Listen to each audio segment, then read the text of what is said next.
Oi, gente querida e amiga, a paz. Eu sou Mauro Lopes, esse é o canal Paz e Bem. Hoje é segunda-feira, deixa eu ver aqui, opa, que eu nunca sei o dia, 17 de setembro de 2019. Esse é o Paz e Bem de número 299. Pois é, amanhã, com a Carla, vamos chegar aos 300 programas Paz e Bem. Legal, né? Bom, se nesse período, se você assistiu 300, 200, 100, 50, 10, 5, se esse é o primeiro, e você não está inscrita ainda, inscreva-se no canal. Aos poucos, a gente vai ampliando a comunidade, vai ampliando a relevância do canal. Se você tiver condição, no meio dessa crise brava, de se tornar assinante solidário ou solidária, engrossa, né, a nossa comunidade de assinantes, pequeníssima comunidade de assinantes, mas relevante, porque ela vai aos poucos ajudando a dar sustentação para projetos, para criar um mínimo de estrutura, enfim. Então, torne-se uma assinante solidária. E se você está assistindo o vídeo e curte, estou aprendendo cada vez mais. Dá like, porque dando like é um só, né?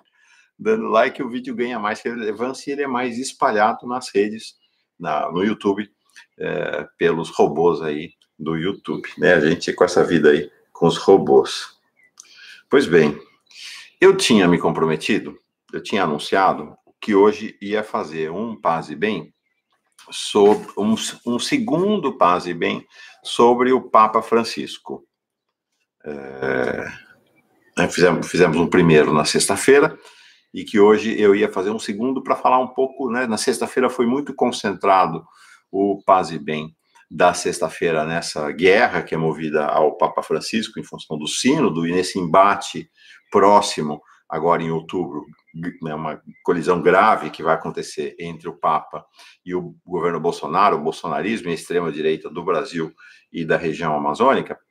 E hoje eu tinha ficado de comentar e traçar um pouco, né, da trajetória bonita do Francisco, do Bergoglio, ao longo do seu papado. Mas, não deu.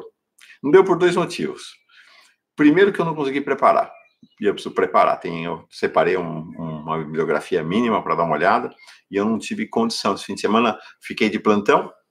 O fim de semana, sábado, tive atividades aqui em Bertioga. E ontem também tive plantão. O plantão foi bem impactante para mim, porque escrevi um artigo, já vou falar dele, e pelo plantão em si, né, por tudo, sempre é muito impactante essa coisa do trabalho no 247, mas depois eu fui com uma pequena caravana daqui de Bertioga até Santos para assistir Bacurau, né? Aconteceu Bacurau na minha vida. Deixa eu ajeitar aqui, que eu acho que está um pouquinho alta essa tela. Pronto, melhorou. Aconteceu Bacurau na minha vida. E fiquei muito impactado pela convergência do artigo que eu tinha escrito mais cedo, que, não, pelo menos aparentemente, nada evocava Bacurau, e o que eu vi no cinema. Então, resolvi, Papa Francisco fica para quinta-feira, tá? Para o Paz e Bem da quinta-feira. Hoje, vamos falar de Bacurau e do muro.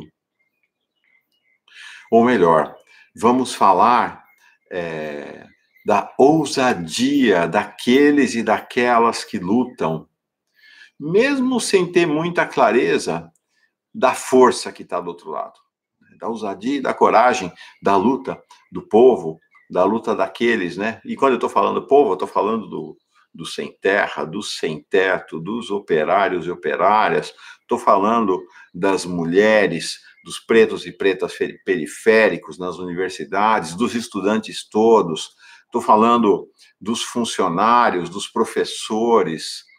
Estou falando do povo, né? A luta, então, do povo que se levanta para combater quem quer matá-lo, quem quer massacrá-lo.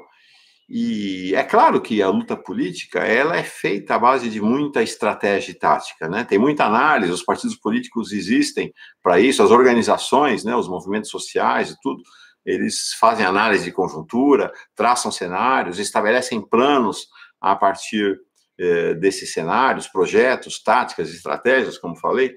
Mas é o seguinte, antes de qualquer tática ou estratégia, vem o coração. Antes de qualquer tática e estratégia, nasce uma decisão dentro de nós. E esta decisão, ela se impõe como um dever. Esta decisão nasce de um desejo profundo. E ao nos colocar em movimento, ao colocar o povo em movimento, colocar pessoas do povo em movimento, nós nos colocamos em movimento mesmo sem ter muita clareza de qual é o tamanho da força que está do lado de lá. Talvez até porque se a gente tivesse uma noção exata do tamanho da força que está do lado de lá, a gente nem saísse da cama. Mas o povo arrosta, o povo enfrenta. Então, deixa eu contar primeiro da história do muro, esse artigo que eu escrevi, rapidamente, depois quero falar um pouco de Bacurau. Vou tentar falar sem dar spoiler. E aí dizer para vocês o seguinte, se você não assistiu Bacurau, vai hoje, vai já. Vai essa semana, não perca, não perca. Bacurau realmente é impressionante. Mas eu chego em Bacurau. Deixa eu contar um pouco desse artigo antes, que acho que vocês vão ver, tem uma relação importante com o Bacurau. E com esta ideia, né, de que a luta é para ser lutada como uma decisão do coração e também diante do imperativo de sobrevivência, né? Diante de um imperativo de sobrevivência contra o massacre, o desejo de morte que se levanta contra o povo a partir das elites, e no caso agora especificamente do Brasil, dos fascistas, né, dos neofascistas. Pois bem, então estávamos lá, janeiro de 1977, um grupo de 5 meninos e meninas, eu tinha 17 anos, e nessa faixa, né, 16, 17, acho que ninguém tinha 18 anos ali, é tudo nessa faixa 16, 17, a gente estava terminando na época chamado colegial, para ingressar na universidade. E lá fomos nós, em janeiro de 77, com uma lata de tinta, um pincel na mão, para pichar muro, né, para pichar o muro, bem bonito, assim, abaixo da ditadura. Então saímos uma madrugada para essa missão, para essa função. E aí, o contexto em janeiro de 77 ainda era um contexto, se tinham passado os anos de chumbo mais dramáticos, né, 71, 72, 73, e que começaram a recuar com a derrota da ditadura nas eleições de 1974, ainda eram anos de chumbo, né? Bom lembrar que, eu não esqueço a data, porque é também meu aniversário, em 16 de dezembro de 1976, havia ocorrido o massacre da Lapa, quando foram chacinados dirigentes do Comitê Central do PCdoB pelos militares, pelas forças de repressão, no bairro da Lapa, na zona oeste de São Paulo. Um massacre, realmente, um massacre. Então, a gente respirava ainda aquele ambiente pesado, carregado e de ameaças da ditadura militar. E lá fomos nós. E chegamos ali na Praça da Sé e tinha um muro branco, mas, gente, tinha um muro branco enorme, lindo, branco, branquinho, branquinho. É bom lembrar que naquela época também não existia ainda a cultura das pichações e grafites. Não existia. Pode parecer incrível, mas ainda isso veio aparecer ali nos anos 80 depois. E aí, então era raro, né? Não era usual a coisa da pichação. Então a gente foi lá pichar, né? Pichações políticas eram as mais usuais. E onde a gente foi? Na Praça da Sé. A Praça da Sé, onde, ano e meio antes, havia ocorrido a celebração interreligiosa, o 7º dia da memória do Vladimir Herzog. Né? Também num clima de enorme ameaça. São Paulo parou aquele dia, gente. Né? O coronel Erasmo Dias, que era o secretário de Segurança, ligado às forças da repressão, do movimento militar, ele estabeleceu bloqueios em todo o centro de São Paulo. O trânsito de São Paulo parou. Vocês imaginam em 77 aqui que era o trânsito de São Paulo? Era uma piada perto de hoje, né? As pessoas andavam, os carros andavam, circulavam, os ônibus, táxis, tudo circulavam sem grandes problemas pelas ruas da cidade, né? Não tinha essa coisa desse grande congestionamento que atravanca São Paulo o tempo inteiro. Mas naquele dia houve, porque ele colocou barreiras em todos os lugares para impedir que as pessoas fossem a celebração interreligiosa liderada em comum pelo cardeal Dom Paulo Evaristo Arnes e pelo rabino Henri Sobel. Então, a gente estava ali, né, na Praça da Sé, nesse lugar. Pois bem, e fomos lá. Nós estávamos, então, como eu falei, em 5, foi 2 para um lado do muro, 2 para outro lado, né, assim, uns 2,5 metros de distância, E uma das meninas, que era a artista do grupo, pronto, pegou lá o pincel e começou, né? Vai. Quando ela estava fazendo ali o X, surge do nada, surge da terra atrás de nós, pelo menos nós achamos assim, um soldado do Corpo de Bombeiros de arma em punho e vira para nós e fala: mas o que vocês estão fazendo aqui? Que vocês estão pichando o muro do Corpo de Bombeiros? Hoje eu dou tanta risada, tanta ingenuidade, a gente estava lá pichando o muro do Corpo de Bombeiros na Praça da Sé. Aí ficamos sob a mira do revólver desse bombeiro, até que chegou o pessoal do DOPS, do Departamento de Ordem Política e Social, a Polícia Política, né, da ditadura, e nos conduziu para a sede do DOPS, que é ali perto, também no centro de São Paulo. E a gente passou a noite ali muito intimidados, mas não sofremos violência nenhuma, e de manhã acabamos liberados. 3 de nós já tínhamos ficha no DOPS e 2 pessoas inauguraram suas fichas ali com aquela ação. Todo mundo continua na luta, né? Todo mundo continua na luta. Mas para mim é muito emblemático esse episódio, porque ele é emblemático disso. A gente não tinha ideia do que tinha do outro lado do muro.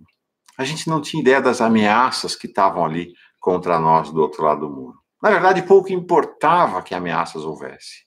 O que importava era nosso dever. O que importava era nosso coração. O que importava era a necessidade de expressar nossa indignação com a ditadura. O que importava era dizer aos que a gente imaginava que seriam milhares de pessoas que passassem ali pela Praça da Sé, na manhã seguinte, que, olha, a gente está junto, a gente está resistindo juntos, né, com um enorme abaixo à ditadura escrito ali. Pois bem, qual foi a efetividade da nossa ação? Como diz, né, o criminoso sempre volta à cena do crime. Eu voltei à Praça da Sé no começo da tarde e estava lá uns bombeiros lá pintando o muro, né, repintando o muro de branco. Mas eu penso, baixa efetividade, talvez. Mas não importa. Na verdade, não importa.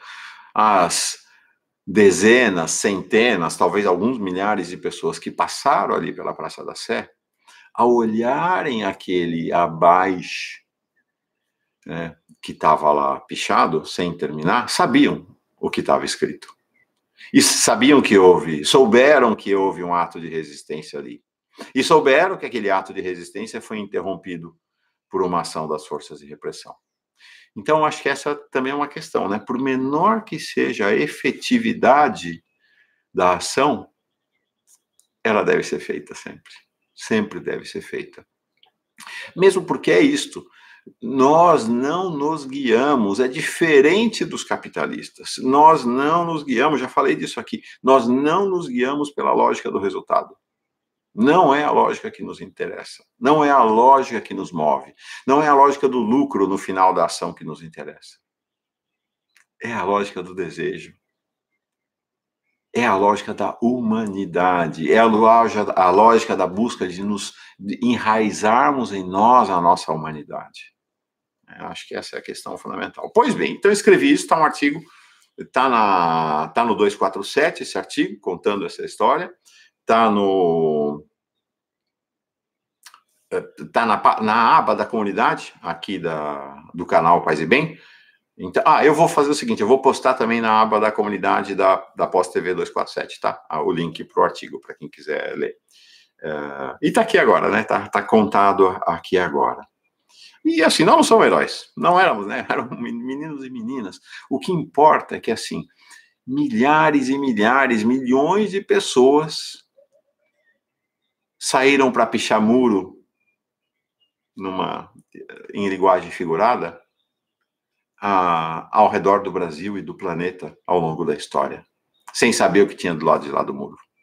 É isso que importa, né? Este movimento, esta maravilha, esta beleza. Quanta gente não fez ações, pouco se importando com o resultado final, pouco se importando com a força que havia do lado de lá do muro.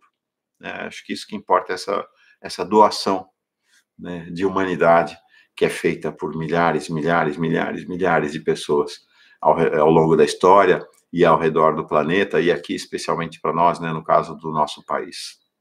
Pois bem, então já estava impactado pela redação desse artigo, feito ali enquanto estava também atuando na edição, mas esse tema apareceu para mim logo cedo, logo cedinho ontem. Na verdade, não apareceu logo cedinho. Ele apareceu antes, por conta de alguns eventos, de algumas histórias que eu conheci ao longo do fim de semana e que tinham muita conexão com essa ideia, né, do lançar-se generosamente, sem medir tanto os resultados finais, né? Pois bem, mas então, impactado por isso, fomos lá numa caravana assistir Bacurau. Gente, deixa eu ver o tempo aqui. Nossa, o tempo está correndo. Gente, o que é isso? Né? O que foi Bacurau?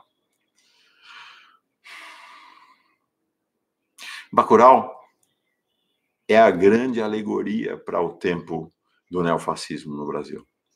Né, para o tempo, na verdade, que se configura após o golpe de 2015 e 2016. É a grande alegoria.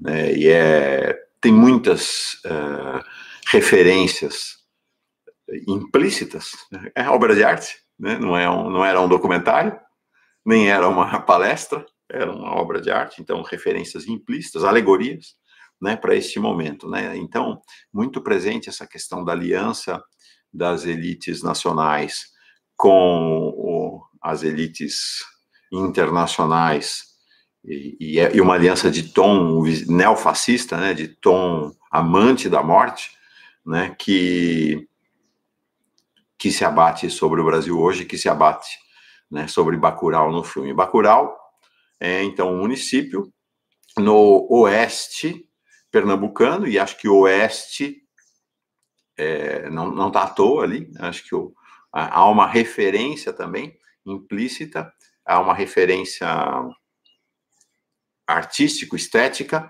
aos western spaghetti, né, que foi uma tendência do cinema americano, acho que ali nos anos 70, então há uma referência ali a esse clima. Então, logo no começo do filme aparece, né, oeste de Pernambuco. Para mim foi muito marcante, porque esta é a região ali do agreste sertão do Nordeste, que imediatamente me evocou a região ali de Parnaíba, onde mora meu filho mais velho, Caetano, né, no Piauí.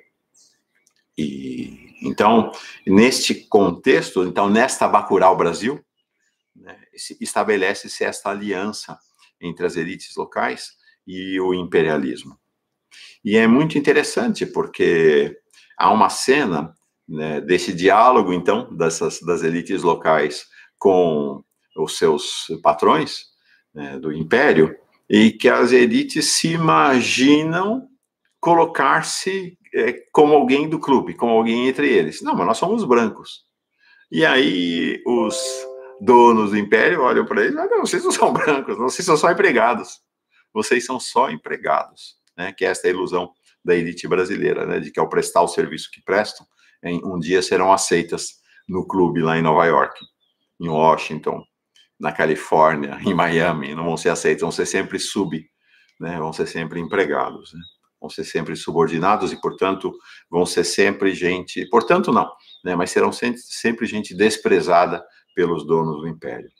Então, e é uma aliança de morte, né? É uma aliança cujo objetivo é matar o povo de Bacurau. É uma aliança entre Trump e Bolsonaro e as elites locais, cujo objetivo é matar o povo brasileiro. É muito forte, é muito forte. O filme é muito bonito. O filme é muito bonito e, apesar dessa referência e que vem sendo muito comentada ao western spaghetti, acho que pelo menos me assomaram duas referências estéticas muito fortes. Uma, Glauber Rocha, muito forte, muito forte. Acho que o filme é uma grande homenagem a Glauber Rocha, a genialidade, ao profetismo do Glauber Rocha. E durante o filme me veio muito à mente, muito ao coração também, cenas de um filme que eu assisti na juventude, acho que eu preciso procurar para reassistir, que é o 1900, do Bertolucci, do Bernardo Bertolucci, que é também a história da dominação e resistência de uma comunidade, no caso do interior da Itália, à dominação dos fascistas. Eu achei muito semelhante, acho que há identidades, não só do roteiro, mas identidades estéticas também me pareceram fortes em relação ao 1900 do Bertolucci, um filme que marcou época do Bertolucci, 1900, acho que é anos 80, deve ser anos 80. Né? Então, são, acho que, duas referências importantes.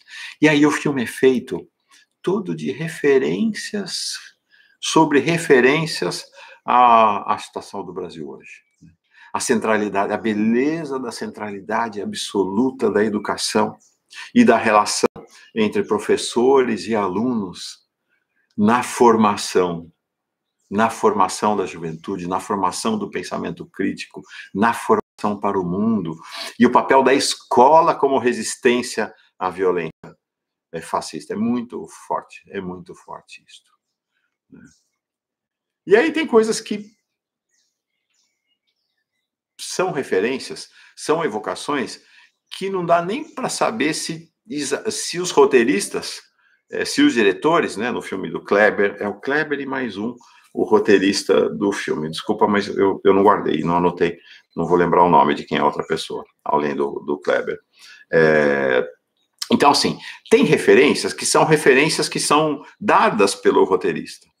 Mas o filme começa a construir uma dinâmica de relacionamento tão forte com a realidade brasileira que a gente, que em determinado momento, as referências as referências ganham vida. Então, nós lemos referências onde talvez necessariamente nem houvesse referências dos autores. Porque elas constroem em si mesmas, elas ganham vida e, portanto, ganham identidade com a situação do país, aos meus olhos, aos teus, aos olhos de quem vai assistir. Então, é muito interessante que um dos personagens... E outro dia eu vi no 247 uma crítica que me chamou muito a atenção em relação ao Bacurau, mas eu só me dei conta quando assisti. O filme não tem um herói. O filme não tem um personagem que seja herói. Tem um grupo de personagens que ocupam a liderança, mas não tem um. Né? A liderança é uma liderança que está espalhada pela comunidade. É muito maravilhoso, é muito bonito isso. Né? Este protagonismo que se espalha, que se espraia por toda a comunidade, cada um dando a sua contribuição, né? Cada um com o seu papel. Mas tem uma pessoa, né, que se chama Lunga. Lunga, sabe? Lunga, Lula, Lunga, Lula. É como eu falei, não tenho a menor ideia se o Lunga, esse nome Lunga evoca Lula na cabeça dos roteiristas, mas para mim evocou na hora a ideia do Lunga. E há um momento, então, em que este Lunga, que está colocado à margem da sociedade, né, que ele está sendo perseguido pelo Estado. Ele não tá. É engraçado, ele não está propriamente preso, mas ele está no lugar e a hora que a gente vê a cena, ele está atrás das celas. Como o nosso Lunga.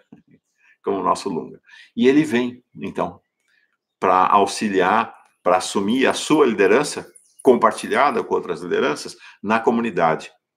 E na hora que ele chega é maravilhoso, porque há uma explosão de otimismo, esperança e aplausos à chegada dele. É muito bonito, é muito bonito, é muito bonito. Aí tem uma referência, tem muita coisa, tá? Teria que ter feito o Paz e Bem inteiro só sobre ele, talvez até mais de um.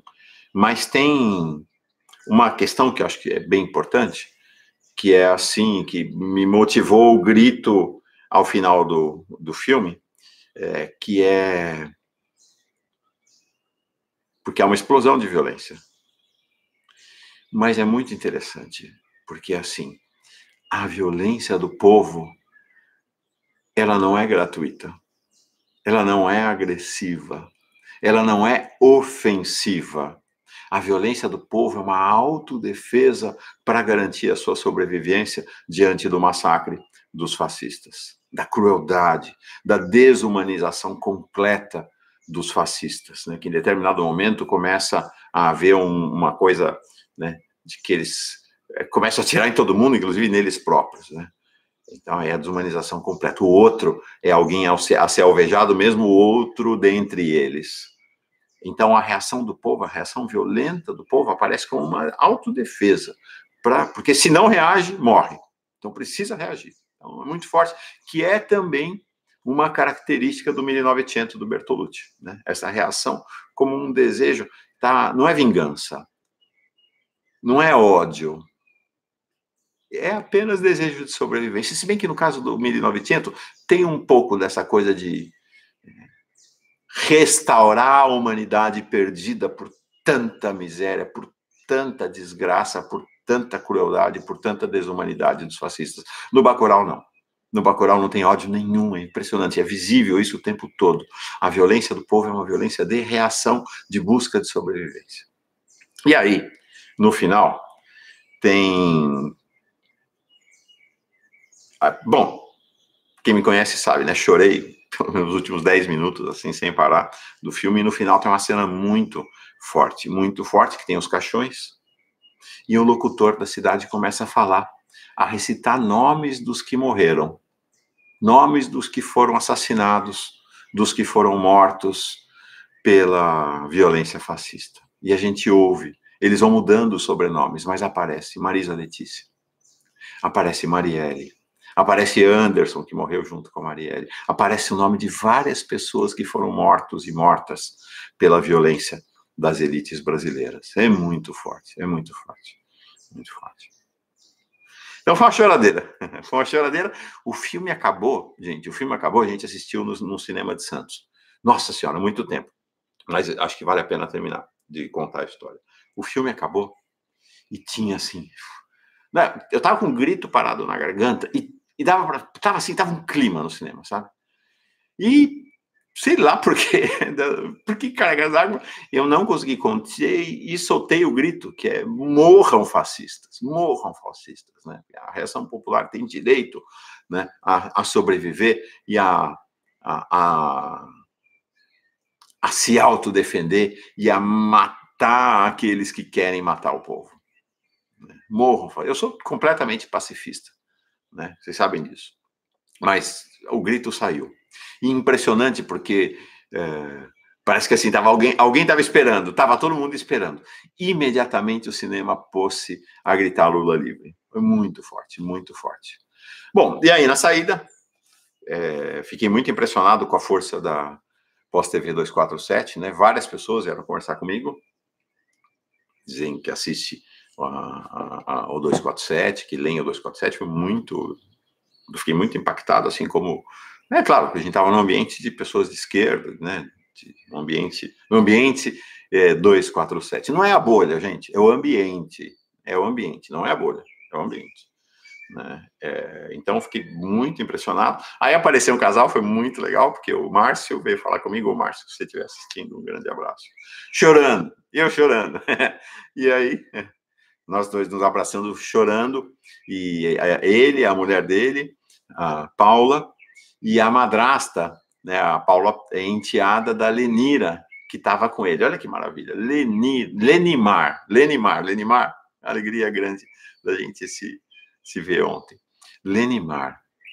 Lenin mais mar, lá de Santos, cidade praiana aqui de São Paulo. Lenin mais mar. Maravilha, né? Foi exatamente por isso o nome dela. E aí, no final, junto com a nossa pequena delegação de Bertioga, a Lucélia, o Herbert e a Eliane, e mais o Cássio e a mulher dele, o Inácio e a mulher dele, fomos todos comer uma pizza. Foi muito forte, muito impactante. Para celebrar, para trocar impressões, para pensar o futuro. Foi muito forte. Então, gente, é isso. Nossa, 30 minutos de contando história. Senta que lá vem história, né? Então, hoje veio história. Assista Bacurau. Assista Bacurau e é isto. Vamos enfrentar o muro. Vamos enfrentar aqueles que querem matar o povo, que querem nos matar, que querem matar o povo brasileiro. Não importa o tamanho da força deles. A nossa união, a união do povo, é capaz de tudo. É capaz de pichar o muro, é capaz de livrar Bacurau da dominação do Império e dos asseclas fascistas locais. É isso aí. Então, vamos meditar para que a gente conquiste espaço de coragem no nosso coração, tá bom? Hoje a passarada está cantando desde a madrugada, acho que tá mais calor aqui em Bertioga, vai chegando a primavera, todo mundo acorda mais cedo. Então vamos meditar Bacurau é um pássaro, né? Bacurau é um pássaro noturno, né, que se estende por uma vasta região aqui da América do Sul, mas é muito presente ali no sertão pernambucano. E ele canta à noite, né? É um pássaro, né? É um pássaro noturno, canta à noite, né? Como a nossa passarada aqui, ela não canta à noite, ela canta para saudar a chegada do dia. Então vamos lá, no meio dos sabiás, dos pardais, bem te vi, ainda não ouvi, de um bacurau que está aqui, né? Que vem junto. Vamos meditar coragem. Espinha ereta, coração tranquilo, respiração profunda. Feche os seus olhos, mantra e vamos.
Demais nessa cantoria.